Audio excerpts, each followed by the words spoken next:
Hello everyone, today we are going to look at the topic crucifixion of Jesus, and the questions that we are going to answer is: who is the man of sorrows? What does it mean by the words by his scourging we are healed? What happened at the skull? Did Jesus die for my past, present and future sins? What's the sign of Jonah? So let's get straight to our lesson. We are on chapter number 5 from the book Who is Jesus? And I'm going to read a small introduction and then we'll go straight into the Bible verses. Right from the beginning of human history, the Bible records many prophecies of the coming Messiah. Numerous predictions by the prophets in the Old Testament, books written before Jesus' birth, foretold that the Messiah would come into the world and die a gruesome death to atone for our sins. Sin separated the human race from a holy God, and there was no way we could bridge this great divide. Because sin was the common problem with all mankind, there had to be a common solution. This solution had to come from God, since man was incapable of saving himself. The Gospels, which include first-hand reports, were recorded by 4 of Jesus' disciples. They come to a close with details about his substitutional death and triumphant resurrection. We will examine the death of Jesus in this chapter and see why he died, where he is now, and how we can benefit from his death, resurrection and ascension. We're going to read Isaiah the prophet. The prophet Isaiah gives a very clear details of how the Messiah will suffer and die. Let's read Isaiah chapter 53 verse 3 to 7 and mark every reference to the man of sorrows, including pronouns, with a cross. Underline every reference to mankind, which includes our, us and we. So I'm going to read Isaiah 53 verse 3 to 7. He was despised and forsaken of men. So we have marked he, which refers to the coming Messiah. A man of sorrows. So we mark man of sorrows. Acquainted with grief, and like one from whom men hide their face. He was despised and we did not esteem him. Surely our grief. So we have marked, underlined our. Griefs he himself bore, and our sorrows he carried, yet we ourselves esteemed him stricken, smitten of God and afflicted. And he was pierced through for our transgressions, he was crushed for our iniquities. The chastening of our well-being fell upon him, and by his scourging we are healed. All of us like sheep have gone astray, each of us has turned to his own way, but the Lord has caused the iniquity of us all to fall on him. So who is this him? Jesus. So we marked with the cross. He was oppressed and he was afflicted, yet he did not open his mouth.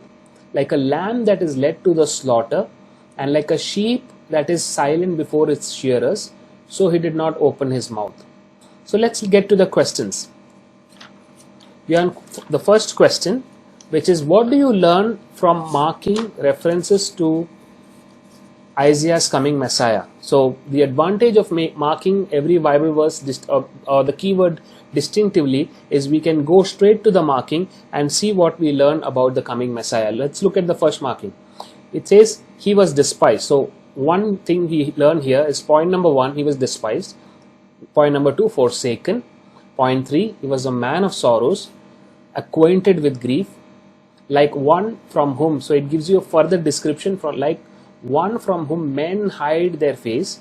He was despised, we did not esteem him. So that's another thing we learn about the Messiah. Let's get to verse 4. Our griefs he himself bore. Our griefs the Messiah bore. We will see further how he bore our griefs. Our sorrows he carried, and we ourselves esteemed him stricken. So what did we ourselves esteem? We ourselves esteemed him. 3 words used there is stricken, smitten and afflicted of God. Verse 5, what's the purpose? For he was pierced through for our transgressions. Why was he pierced? For our transgressions. He was crushed. So the word used is not just pierced, but he was crushed for our iniquities. What is iniquity? Sins and transgressions. The chastening of our well-being, the punishment, in other words, of our well-being fell upon the Messiah. And by his scourging we are healed. All of us like sheep have gone astray. So why do we need healing?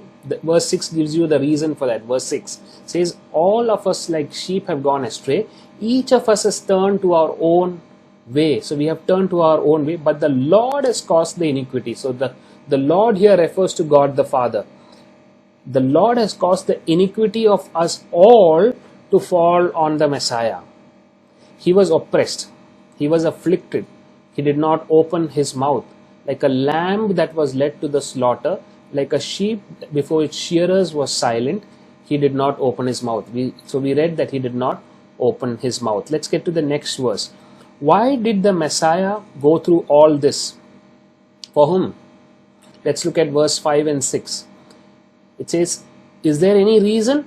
It says he was pierced through for our transgressions. The reason he went through all this is for our transgressions.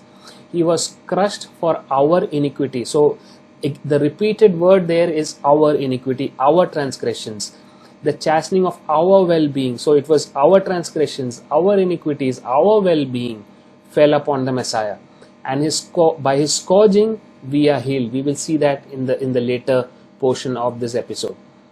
Verse 6, all of us have like sheep have gone astray. So what happened? Each of us has turned to his own way, but the Lord has caused the iniquity of us all to fall on him. So what was the reason of his suffering? The Lord caused the iniquity of us all to fall upon the Messiah. Let's get to the next question. How are we described in verse 6? Do you think this is true about you? Let's look at verse 6. Is it true about us? All of us like sheep. So we are described like a sheep without a shepherd. All of us have gone astray. So a sheep without a shepherd. Each of us has turned to our own way. So the sheep have turned. All the sheep, or each of the sheep, have turned to their own ways. Let's look at the next question. What do you understand by the phrase turn to our own way? We all have turned to our own understanding or our own decisions in life, or our own faults, whatever we did in the past. We have taken our own way. The chastening or punishment of whose sin fell upon the Messiah. The chastening or punishment of whose sin fell upon the Messiah. Let's look at verse 5.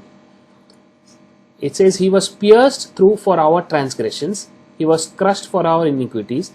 The chastening of our well-being, because we had to be well, because we had to be healed, the chastening or the punishment of our well-being fell upon him, upon the Messiah.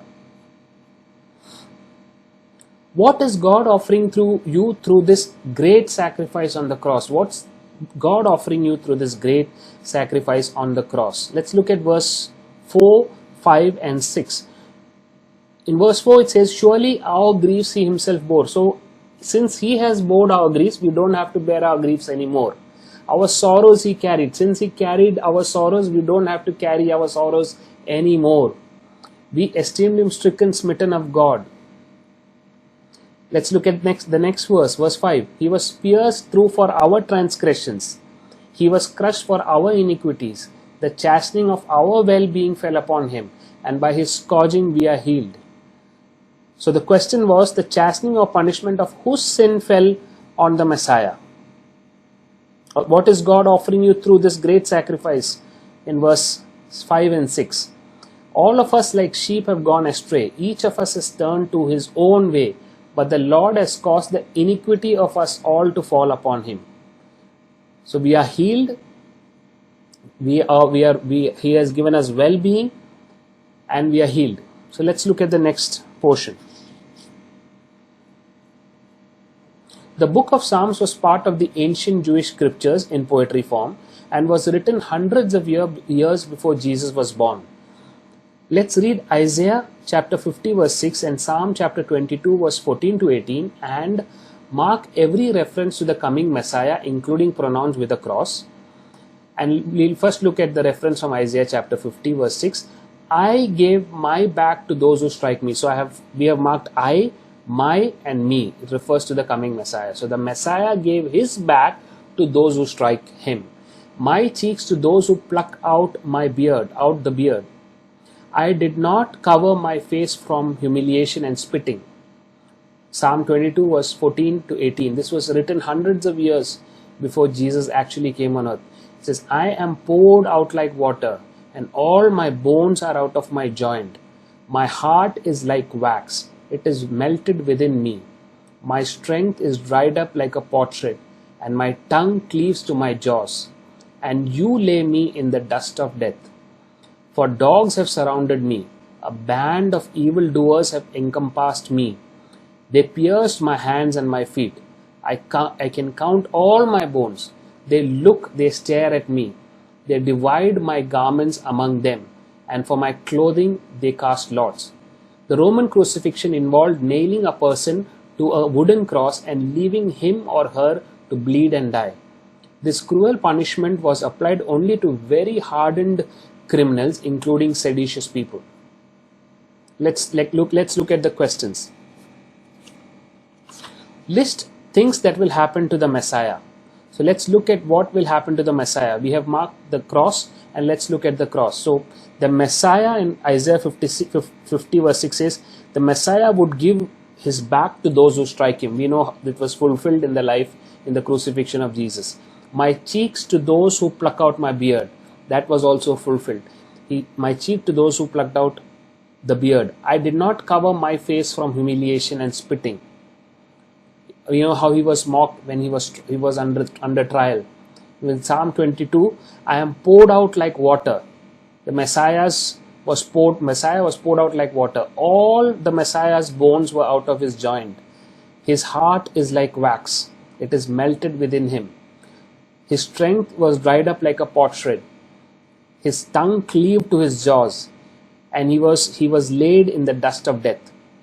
Dogs surrounded him. Band of evildoers encompassed him. They pierced his hands and his feet. We know that the Roman crucifixion was never applicable in Israel at the time the psalmist wrote the psalm. But here we see that his hands and his feet were pierced. The Messiah's hands and his feet were pierced. So the psalmist prophesied about the coming Messiah, that by the Spirit of the Lord, that he would be pierced, his hands and feet would be pierced. I can count all my bones. They look, they stare at me. They divide my garments among them. We'll see that if that got fulfilled in the New Testament. And for my clothing they cast lots. So the clothing of the Messiah, they would cast lots. We'll see if all this was fulfilled in the Messiah. From what you learned in earlier chapters about Jesus, do you think this punishment was just? Did he deserve them? We know that it was said that he knew no sin. In him was no sin, he knew no sin, but he became sin on our behalf. And Pilate, the Roman governor, said, in him I find no fault. So he did not deserve this kind of death. But let's read further and see why he had to die. On the way to Jerusalem, Jesus told his disciples what was about to happen to him. So Jesus knew what was going to happen to him. Let's read Matthew 20, verse 17 to 19. And this time again mark Jesus and the Son of Man with a cross, and all pronouns also that refer to Jesus. As Jesus was about to go to Jerusalem, this is from Matthew 20, verse 17 to 19. As Jesus was about to go to Jerusalem, he took the 12 disciples aside by themselves, and on the way he said to them, so we have marked Jesus and the pronouns, behold, we are going up to Jerusalem, and the Son of Man, so we have marked Son of Man, will be delivered to the chief priests and scribes, and they will condemn him to death, and will hand him over to the Gentiles to mock, scourge, and crucify him. And on the third day he will be raised up. What did Jesus predict about himself to his disciples? Let's look at what Jesus predicted about himself. In verse 18, Jesus is saying, behold, we are going up to Jerusalem, and the Son of Man will be delivered to the chief priests and scribes. They will condemn him to death. So he knew what was going to happen to him, and will hand him over to the Gentiles. The Gentiles here refers to the Romans, to mock, scourge, and crucify. 3 words that is used to describe his suffering: to mock, scourge, and crucify. And he also knew that on the third day he will rise up. He will be raised up. Let's look at the next section. Luke chapter 23, verse 33 to 38 and 44 to 47. Again mark Jesus and pronouns that refer to him with a cross. Luke chapter 23, verse 33 to 38 and 44 to 47. When they came to the place called the Skull, they crucified him, so we marked him, and the criminals, one on the right and the other on the left. And Jesus was saying, Father, forgive them, for they do not know what they are doing. they cast lots, dividing up his garments among themselves. And the people stood by, looking on, and even the rulers were sneering at him, saying, He saved others, let him save himself. If this is Christ of God, his chosen one. The soldiers also mocked him, coming up to him, offering him sour wine, and saying, If you are the King of Jews, save yourself. Now there was an inscription above him, This is the King of the Jews. That was the charge against him. This is the King of the Jews. It was now about the 6th hour, which is 12 noon in the afternoon, and darkness fell over the whole land until the 9th hour, 3 p.m., because the sun was obscured and the veil of the temple was torn in two. And Jesus, crying out with a loud voice, said, Father, into your hands I commit my spirit. Having said this, he breathed his last. And now when the centurion saw what had happened, he began praising God, saying, Certainly this man was innocent. Let's look at the questions. Observe and list the events that took place in the order they happened. So let's look at the order. We are starting from verse 33. When they came to the place called Skull, so they came to a place called Skull, there they crucified him and the criminals. So there were criminals, one at the right and one on the left. And Jesus said, Father, forgive them. We know that is the words that Jesus uttered on the cross. Father, forgive them, for they do not know what they are doing. And they cast lots, dividing up his garments among themselves. This was a fulfillment of prophecy from the Old Testament. And the people stood looking on. So there were eyewitnesses, more than one, many eyewitnesses, and even the rulers. So there were rulers as well.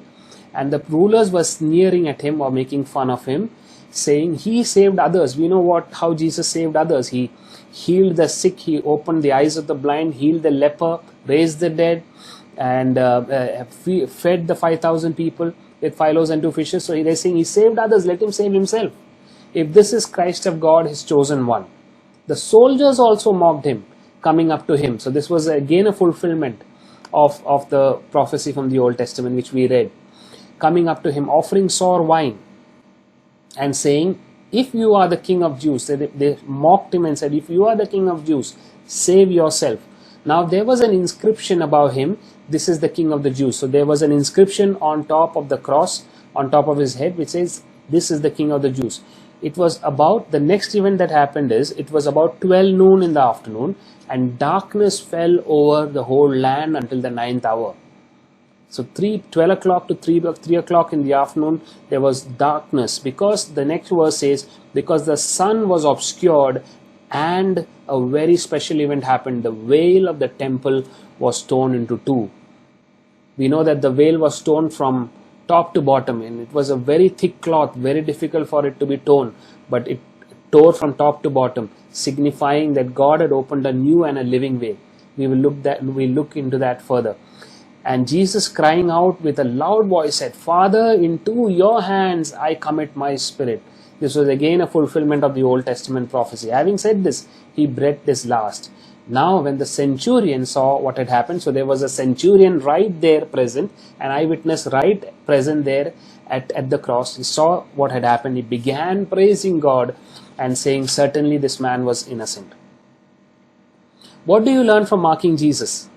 Let's now just focus on the words he uttered, the words of a dying man from the cross. He was crucified, he suffered for no fault of his. But what is he saying in verse 34? Father, forgive them, for they do not know what they are doing. Let's look at another statement. It says, verse 46, Father, into your hands I commit my spirit. Father, forgive them, for they do not know what they are doing. Father, into your hands I commit my spirit. So that was the words of Jesus from the cross. Describe the manner in which Jesus was mocked. Let's look at the manner in which Jesus was mocked. Now let's look at the words that the people there uttered. Verse 35. He saved others, let him save himself. If this is Christ of God, his chosen one. He was mocked, and they made a statement, he saved others, let him save himself. In other words, you healed the sick, you gave sight to the blind, you raised the dead. Now let us see if you could do that for yourself. And here in verse 36, the soldiers mocked him, came up to him, offered him sour wine, And again verse 37 says, if you are the king of the Jews, save yourself. Verse 38, even an inscription was put on top of him which said, this is the king of the Jews. So that's the way they mocked Jesus. Let's look at what happened between 12 noon and 3 p.m. What happened between 12 noon and 3 p.m.? We will get the answer from verse 44. It was now about the 6th hour, which is 12 noon, and darkness fell over the whole land until the 9th hour, which is 3 p.m. because the sun was obscured in verse 45. Let's look at the next question. List the things that happened at 3 p.m. Now, this was a very special incident that happened at 3 p.m. Let's look at what happened at 3 p.m.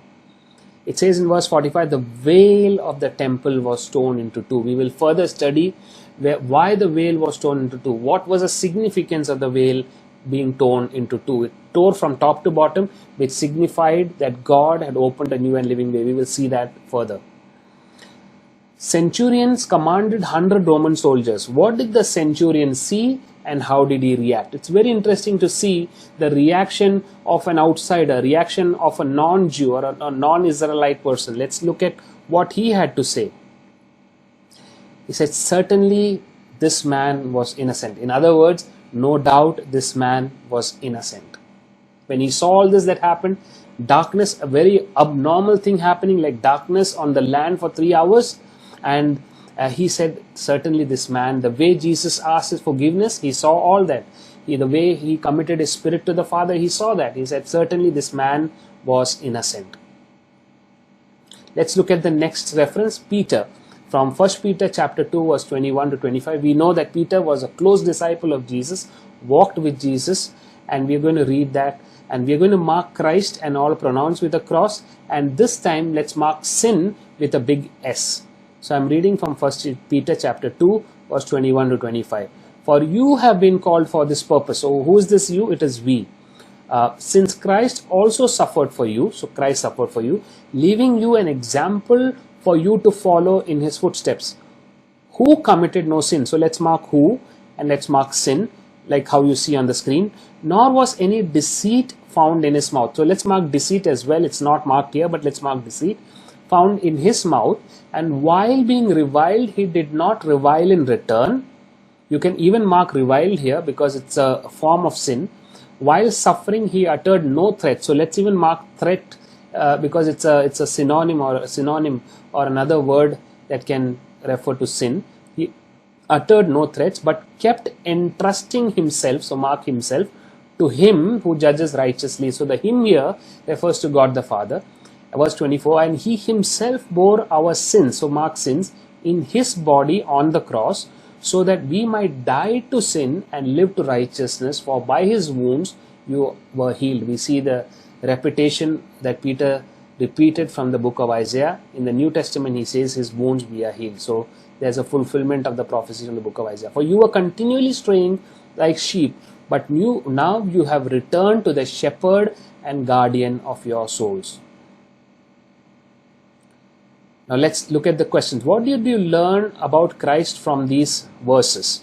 What did we learn about Christ from these verses? Let's look at the first reference where we have marked Christ. Verse 21. It says, for you have been called for this purpose. What is the purpose of God calling us? For since Christ also suffered for you, Christ suffered for us, leaving us. Why did he suffer for us? It says, leaving an example for us to follow in his footsteps. So what do we learn about Christ? Christ set an example so that we could follow in his footsteps. Verse 22 says, who committed no sin? What do you learn about Christ? He committed no sin. We know he committed no sins. Pilate, the governor who examined and who interviewed or who asked questions to Jesus, said, I find no fault in him. I find no guilt in him. He committed no sin, nor was any deceit in his mouth. And what else do we learn? He was reviled, but did not revile in return. He suffered, but did not give any threat, but kept entrusting himself. So it's a continuous tense. It says he kept entrusting himself to God who judges righteously. So he kept entrusting himself. He was going through an unjust punishment, but he kept entrusting himself to God who he knew would judge righteously. Verse 24. Why did he do all this? It says he himself, what was the purpose? What was the reason? Why did he go through all this? He says, he himself bore our sins in his body on the cross. So what did he bear? He didn't go without something. He went with something. He bore our sins, the sins of the whole world he bore in his body on the cross. So that, what was the purpose of doing that? So that we might die to sin. So the purpose is that those who believe in him, Jesus and our Savior, would die to sin and live to righteousness, and for by his wounds you were healed. What was our condition before? We were sick. And you remember Jesus said only the sick need a doctor. And he said only the sick go to the physician. And here he says, by his wounds we are healed. So what's our condition today? We are healed. Verse 25 explains further. He says, we were continually straying like sheep, which we read in Isaiah. We were like sheep who have gone astray. Each of us have turned to our own way, and the Lord has laid the iniquity of us to fall on him. Now it says that now you have returned to the shepherd and guardian of our souls. We have returned to the shepherd and guardian of our souls. What did Christ bear in his body? Why? Let's look at verse 24. What did Christ bear in his body and why? He himself bore what? Our sins in his body on the cross. Why? So that we might die to sin and live to righteousness. How are we supposed to live today? We are supposed to live as if we have died to sin and live for righteousness. And because by his wounds we are already healed. Do you see any relationship between these verses and what we read in Isaiah 53? We saw that the verses in Isaiah 53 was perfectly fulfilled in the death of Jesus. We saw how Isaiah says, by his stripes we are healed. We saw Peter repeating here after the death of Jesus when he writes the letter. He says, by his wounds, in verse 24 he says, by his wounds we are healed. What do Christ's wounds accomplish for us today? What do Christ's wounds accomplish for us today? It says, he carried our sins on his body on the cross so that we might die to sin. So what does his wounds accomplish?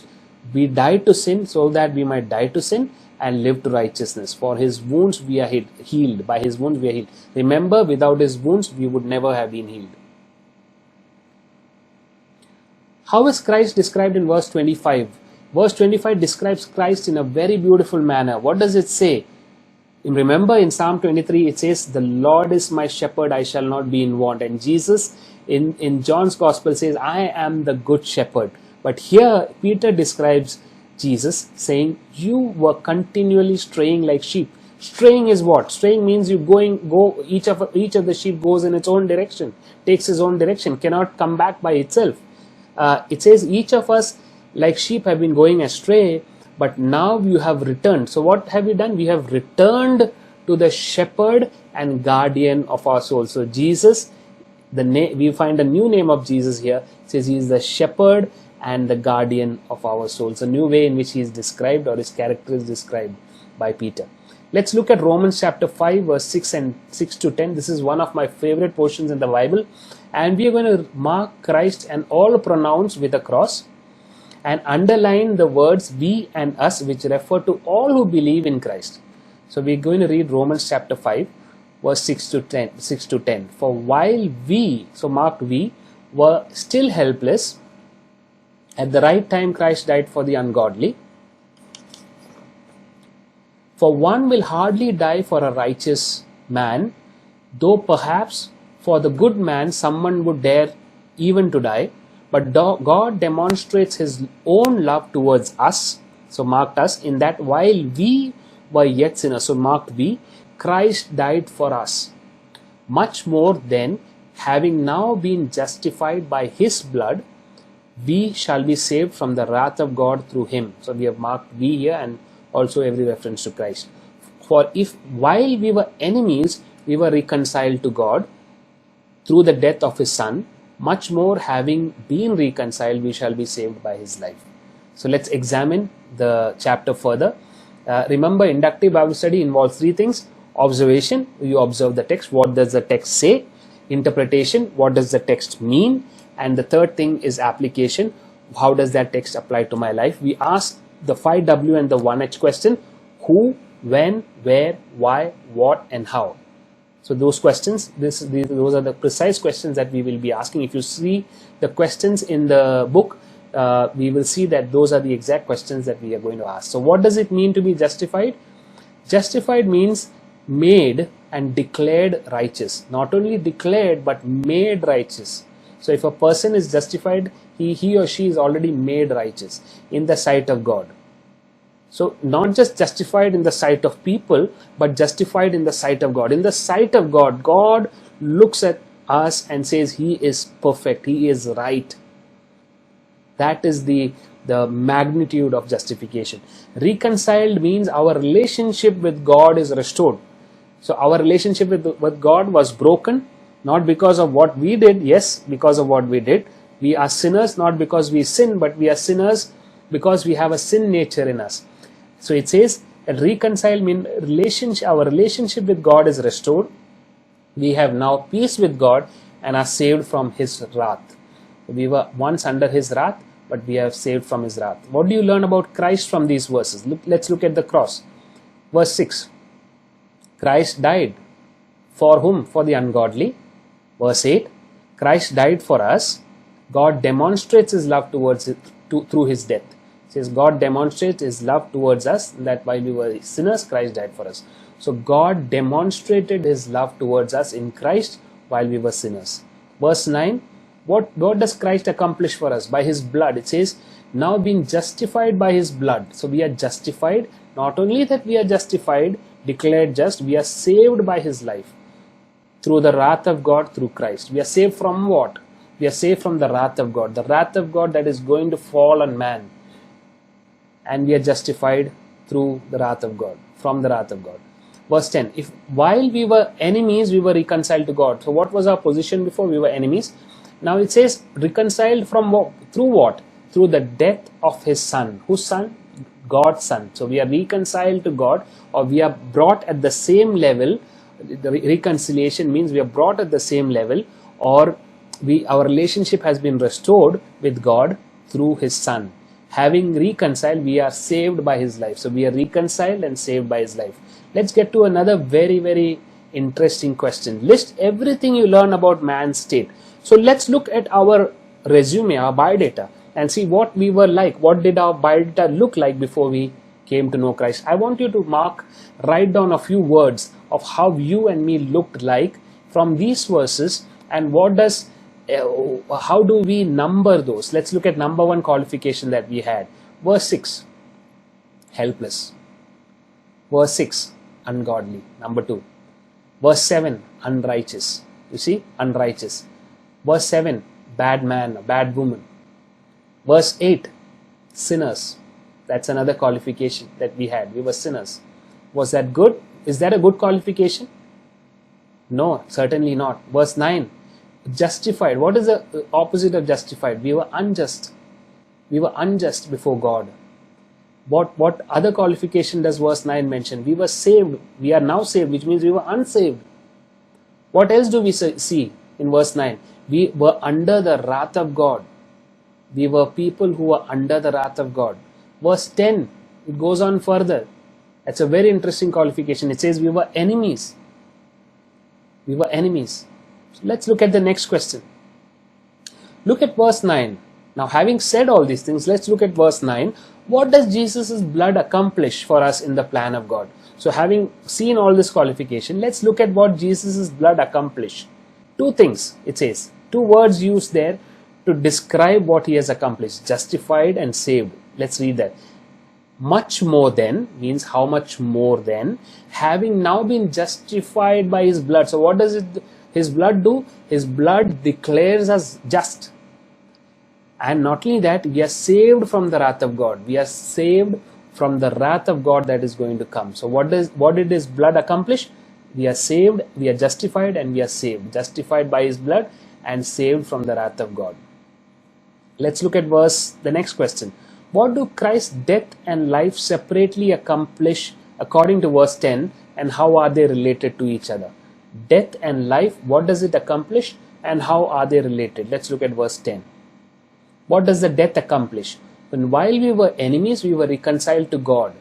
While we were enemies, the position that we were earlier were enemies, while we were still enemies, we were reconciled to God by the death of His Son. So what did the death accomplish? We were reconciled. So death accomplished reconciliation between God and man. So that is what the death accomplished. Now let's look at what is life accomplished. Let's look at the verse that follows. It says, having been reconciled, so now we are being reconciled and we shall be saved by His life.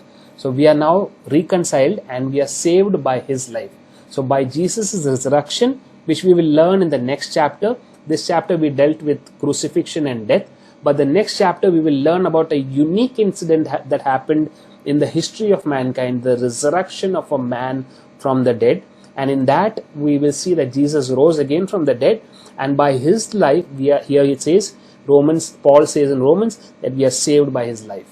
Let's look at the next question. This is an application question. Are you justified? So let's ask ourselves a question. Let's ask those who are viewing this episode, ask yourself a question. Has the blood of Jesus justified you? Remember, there is nothing else apart from the blood that can justify you. Are you reconciled with God? Are you and God on one place or on one state? Has He declared you just? Are you saved through Jesus Christ? And do you think this is important? Do you think this is important? Do you think it is important for you to be saved from the wrath of God? The New Testament says the life of the flesh is in the blood. Now the reason why Jesus had to shed blood is because in the Old Testament it says the life of the flesh is in the blood. Leviticus chapter 17 verse 11. And the New Testament confirms that without shedding of blood there is no forgiveness. Hebrews chapter 9 verse 22. This means we would have died in our sins. Shedding blood of an innocent person was the only just punishment for our sins. And so God prepared a substitute. So a substitute is someone else who had to die or who had to take our place. A lamb. And John the Baptist says, the forerunner of Jesus, the herald of Jesus says, Jesus, the Lamb of God. Who is the Lamb of God? Jesus is the Lamb of God who takes away the sin of the world. John chapter 1 verse 29. Now that you have gone through this lesson, do you think what John the Baptist said about Jesus was true? Do you see how Jesus became the Lamb of God who takes away the sin of the world? Was it surprising to see God prepare a way for the most valuable part of His creation? Why is mankind, why is man and woman the most valuable part of His creation? Because it says in Genesis, God created man and woman in His own image. The birds and the animals and all that we see around us not created in the image of God, but man and woman bear the image of God in us. To be redeemed, bought with a price in such a manner. Redeem means to be buying, which was once sold. We were sold in the Garden of Eden to sin. We inherited sin from our forefathers. But Jesus, the Messiah, bought us back by His blood, by paying an immeasurable price or a priceless blood for us in such a way. It says, bought with a price in such a way. The Bible says God is love. 1 John chapter 4 verse 8 and 16. Do you see the love of God displayed in this unique sacrifice? Do you see the love of God displayed in this unique sacrifice? In the next episode, we are going to deal with the resurrection of Christ, which is a proof that whatever He has said is true. And we will examine the resurrection of Christ. All this is from the book, Who is Jesus? This book is available in different languages. And we see it here. It's available in different Indian languages, and we have that also in Farsi and hopefully Arabic coming up very soon. And the teachings that we are taking is from this book. It's available in English, Hindi, Urdu, Punjabi, Gujarati, Bengali, Telugu, Tamil, Malayalam and Farsi currently, and being translated in many languages. May God bless you as you have been with us through this study of the scriptures. May scripture enlighten you. May the scriptures bless you. May the scriptures open your eyes to see the wonderful love that God had for you. God bless you. To get in touch, call us on +91 86550 83302 or email us at info@preceptindia.org. You can also find us on www.preceptindia.org. God bless you.